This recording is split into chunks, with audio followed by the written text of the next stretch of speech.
The FAA wants Trent Palmer's certificate. Red Bull is denied permission for a stunt and goes ahead anyway. This and more aviation news on Taking Off.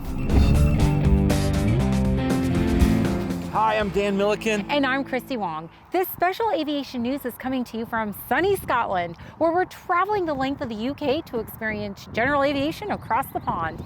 And this is all made possible by Flying Ice. They've got great glasses and sunglasses that easily fit under helmets and headsets at flyingeyeoptics.com. Use the discount code TakingOff, all caps, one word, for 10% off. Another reason it's special is that this is the first time we're doing a news rant together, so this should be interesting. Yes, very interesting. As a matter of fact, are you going on a 3-hour tour, little buddy? Okay, Skipper. Oh, no.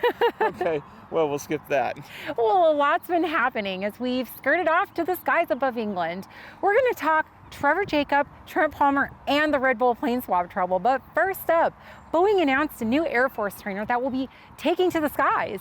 The T-7A Red Hawk, with a red tail homage to the Tuskegon Airmen, was unveiled this week, and the initial order is for 351 aircraft that will replace the venerable T-38s that have been used for almost 50 years.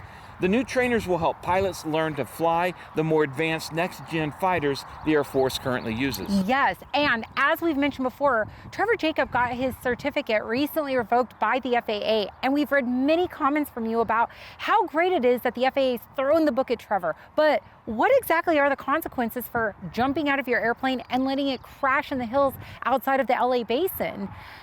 10 months. That's it. That's it for the consequences. Not jail time, simply that he has to surrender his certificate but can ask for it back in 10 months. And some of you have asked why the FAA doesn't do more, mainly because they can't. They can't. The FAA cannot throw someone in jail. No matter how badly we want them to. The FAA can fine, and that's one thing not talked about. Why didn't the FAA fine Jacob? And I don't know why. And I don't know either. But revoking his license is about the harshest thing that they can do. And it's for a year, but if you play nice, the FAA revokes your certificate, you can get a 2-month discount. So that's where the 10 months comes in. In other words, if you don't appeal and just take the punishment, Jacob can be flying again in less than a year. All right, the aviation community has been very harsh on Jacob, and when you look at the comments, it's around 9 out of 10 that criticize his actions, with the one usually saying, well, what's the big deal? And here's why it's the big deal, and why the aviators rose up so strongly against Jacob. He tried to fool us. It wasn't just a stunt like the Red Bull plane swap, which we'll get to shortly. It was a stunt where he pretended it was for real. And that's basically calling the audience stupid. And pilots don't like to be called stupid. Don't lie to us. Own the stunt and you'll get a lot less negative mail. And it doesn't help his relations with the aviation community to post a video basically thumbing your nose at the audience. And someone not thumbing his nose or trying to fool us is Trent Palmer, who hit the news this week. The FAA, specifically the Reno FSDO, over 2 years ago investigated Trent after a complaint was made that he was low flying over an individual's house. The 2-year investigation found that Trent violated 91.119, which is about safe altitudes, and 9113, the careless and reckless catch-all. The evidence used was cell phone recording of a surveillance recording.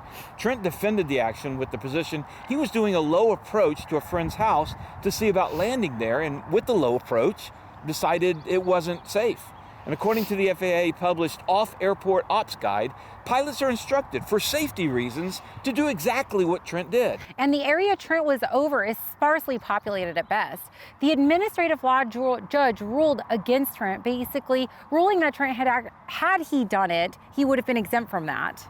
Yeah, now we only have Trent's side, but we're probably not going to get the Reno FSDO. And I believe this isn't the whole of the FAA. There are many FSDO offices run very well and professionally, but there's no accountability for the various FSDOs, and investigators with vendettas and axes to grind can go after anyone for real or imagined mistakes. The appeal system stays within the halls of the FAA and the TSB, with the alphabets acting as prosecutor, judge, and jury. But Trent is fighting on, and I believe he must fight. They've knocked his punishment down to a 2-month suspension, which is just a slap on the wrist. But if the case allows to stand, the FAA will use it as precedent. So Trent's life will be hell for a little longer as he chases every legal option. He's doing this fight for us, fellow aviators. Let's not forget that. And one more thing worth mentioning is that Trent's legal help is coming from AOPA. Yeah, I carry the extra legal plan with my AOPA membership and have been I've been using it since I had my crash. Are you ready to talk about that yet? No, not yet. We won't talk about my crash, but when I'm ready, I'll talk about it and what I've learned and what I need to do better. Still going through the journey. Exactly, still going through the journey.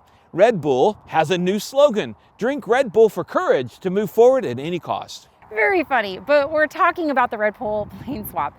Luke Aikens, lead pilot, and Andy Farrington, the other pilot, attempted to swap planes, which were modified Cessna 182s in air, all televised on Hulu and sponsored by Red Bull. I watched it and was actually cheering for them. I didn't, because I don't have Hulu. Well, when it was over, I pondered why this was different than the Trevor Jacob crash. Well, the obvious was that the Red Bull team meticulously planned, briefed, and made sure everything was safe. And they didn't pretend to have a real emergency. No, in the stunt, Andy was unable to get into the other Cessna because it went into a spin, but he was able to parachute to safety because Red Bull gives you wings. I guess they do. You know, I'm okay with the premise here. What might seem like a stupid, unnecessary stunt, but done safely, can lead to innovation and certainly entertainment. I mean, I've got a slightly different take here, but continue. Okay, in the hours after the unsuccessful stunt, a letter was leaked from the FAA to the Red Bull team denying them relief from the regulations that would be violated by performing the stunt. They got told no by the FAA 2 days before the stunt, and they went forward anyway. That's right. Lead pilot Luke Aikens has posted that the responsibility is his and his alone, that he didn't share the letter with the team. I'm not sure if this is Luke trying to fall on his sword and protect the other participants, but there are some big problems here. Personally, my own speculation is that Luke got the letter 2 days before, but with the massive forward momentum, probably decided the consequences from the FAA was worth the stunt. To cancel or postpone a few days before probably meant a truckload of money. It might be better to just go forward and get your license revoked or suspended for a year than to lose millions.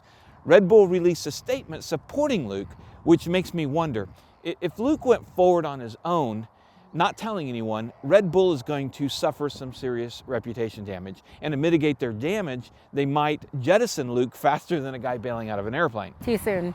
If they stand with Luke, totally speculating here on my part, my opinion, then they knew it was a team decision. Just my thoughts, I might be wrong. Well, my concerns are the fallout for GA, how the FAA will move forward, and additions of new restrictions and red tape. They might have moved forward not caring about the personal consequences, but there's consequences for all of us. Good point. All right, so look for the FAA to investigate this one, and I wouldn't be surprised if they move a little more quickly than maybe some of the other investigations. Maybe hear something inside of 6 months. Right, well, that's the news we've got this week. We've got some really cool videos from our aviation journey here in the United Kingdom. Yeah, you got a hat from something. But we got helicopters, jet trainers, gliders, and autogyros. And warriors. Of course, and warriors. Special shout out again to Flying Ice for making the UK trip possible. And also Colton Mortgage. You might not need a mortgage right now, but remember ColtonTakingOff.com when you do. Pilot-run company just like Flying Eyes. And like our other sponsor, Marshall Protective Services. Please support the aviation family and support them. You guys stay safe. Remember, superior judgment trumps superior skills. We'll see you next time on Taking Off.